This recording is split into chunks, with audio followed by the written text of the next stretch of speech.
The Lamzu Atlantis really made some huge waves with its initial release when it came out. However, for my experience, didn't quite live up to the expectations. This, however, this lives up to the hype.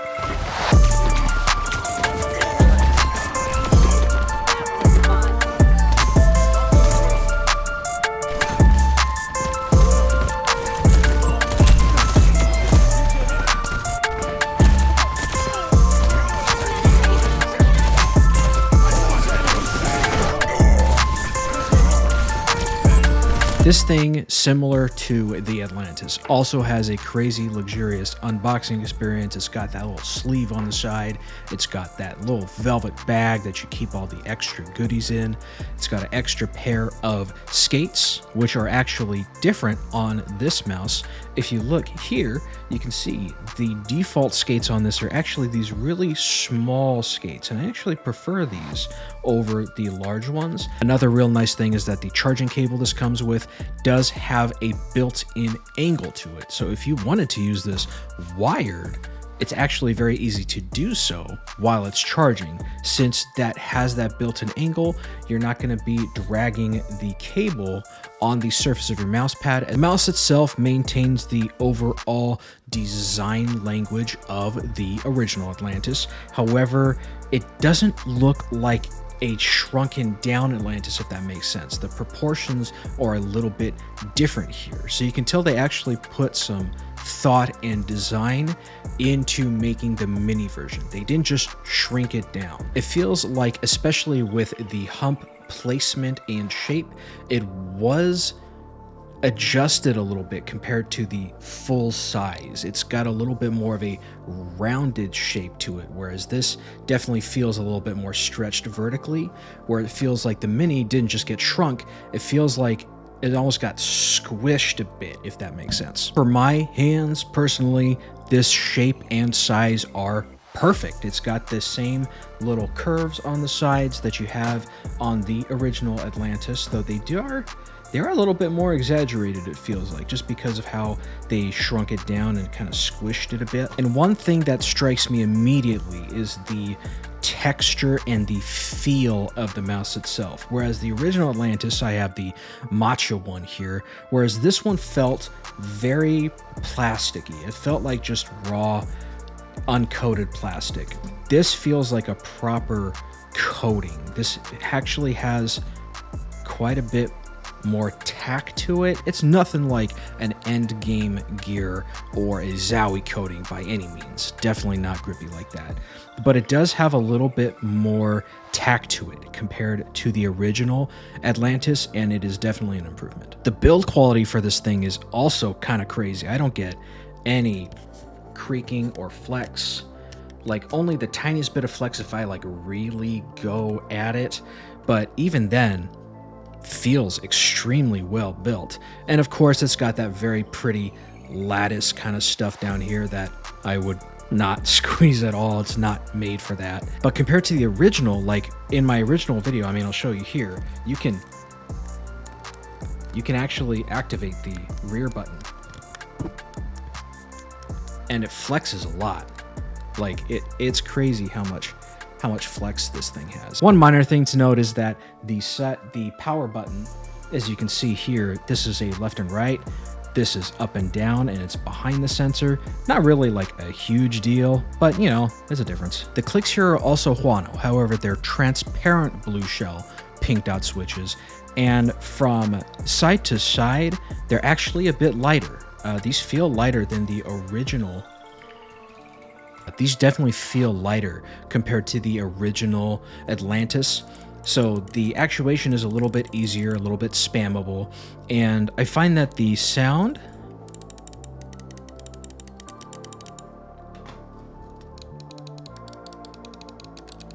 I actually like the sound a bit better. It's a little bit more crisp sounding on the Mini. Side buttons are a little bit shrunk just to adjust to the size difference of the shell, but they're still pop out of the shell enough that they're very easy to access.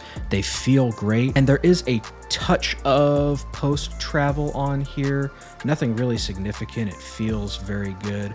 Mouse 1 and mouse 2 There is a little bit of pre and post travel, but it doesn't feel bad by any means. They feel pretty good. Oh, and another thing, the scroll wheel.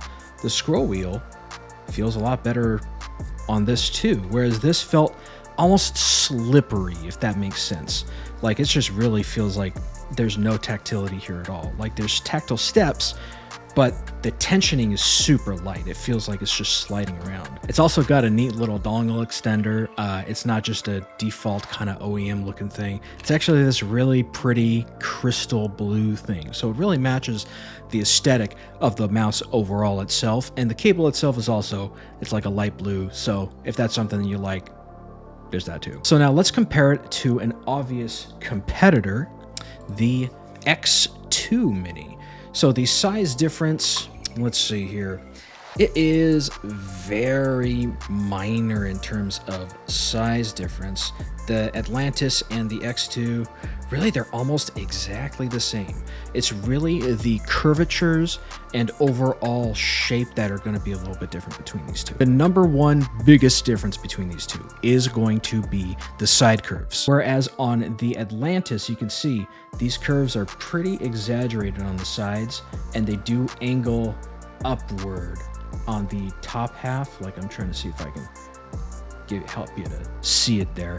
They angle up and out like this, which kind of results in this sensation of it being easy to lift up because it gives you more of an angle to lift up with. Whereas for the X2, it is very flat on the side. There is a very minor curvature here.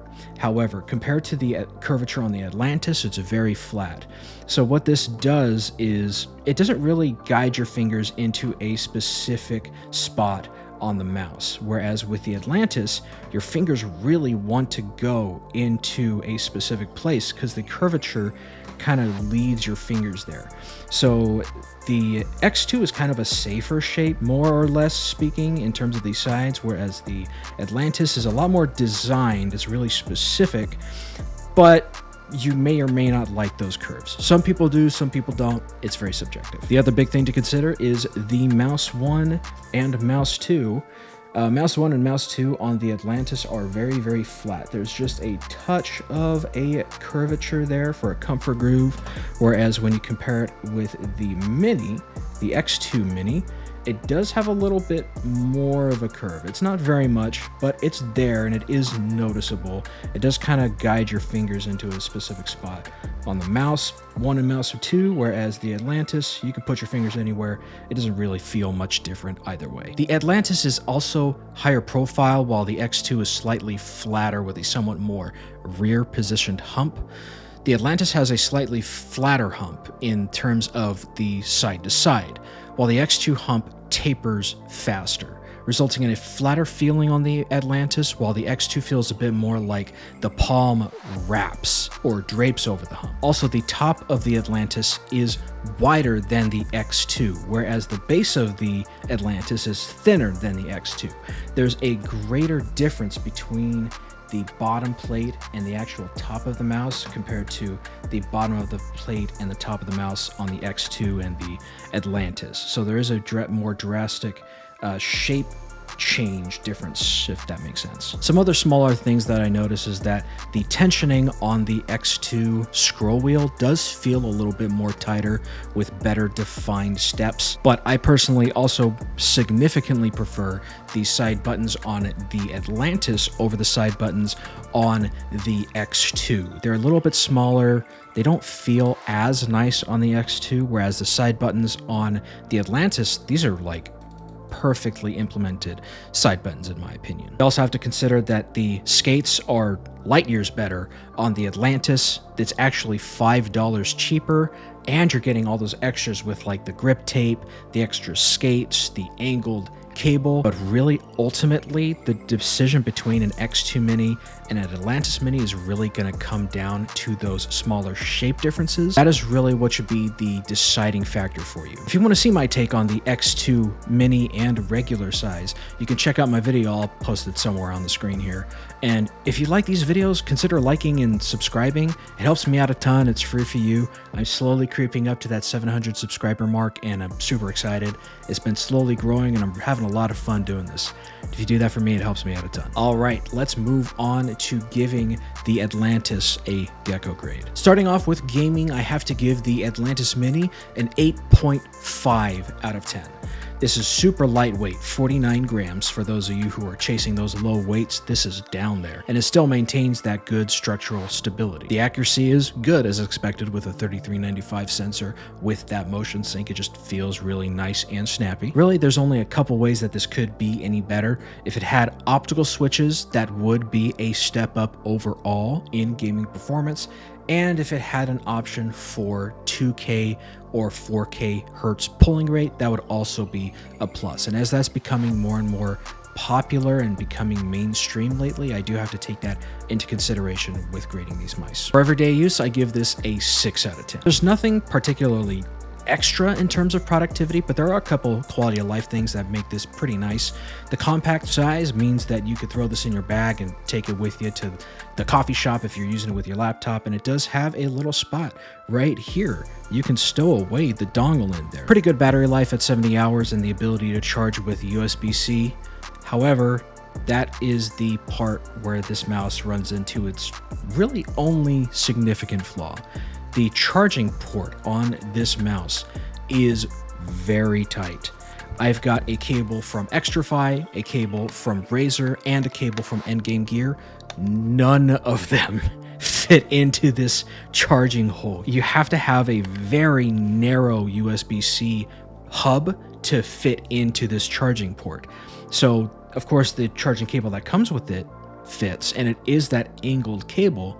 But if you've got another cable that you'd rather use, or you don't want to have a bright blue, light blue cable on your desktop, you may not have a good time with that. Now, for cost to value, this gets an 8 out of 10. Overall, this is a pretty darn good price to performance value here. $90, you're getting super lightweight mouse with a 3395 sensor, grip tape, an angled charging cable, the nice little dongle extender, extra skates. The value here is really good. For my personal opinion, I give the Atlantis Mini a 9 out of 10. I really like this thing. The shape just feels perfect in hand compared to the original size, which felt a little bit biggish for me. It kind of limited my micro adjustments, whereas this feels super nimble in hand, along with the overall better build quality, the better scroll wheel, the nicer cable, the better skates. I mean, this is just super good. And I could easily see this being someone's end game mouse if they like the shape. Overall, the Atlantis Mini gets a 7.9 out of 10. There's really a lot to like about this mouse, and especially if you are a claw grip user and you have smaller hands or you just prefer smaller mice, this is an excellent choice for a gaming mouse, especially for FPS games. Check out my channel if you're looking for something a little bit bigger. I do also have reviews on the XM2WE, which is a medium large, as well as, of course, the original Atlantis, which is more of a large-ish claw grip mouse. So I've got reviews on those if you want to see those. But either way, thank you so much for watching. I really appreciate y'all being here, taking the time out of your day to watch a video. You guys take care, God bless, and I'll see you on the next one, okay? Take it easy.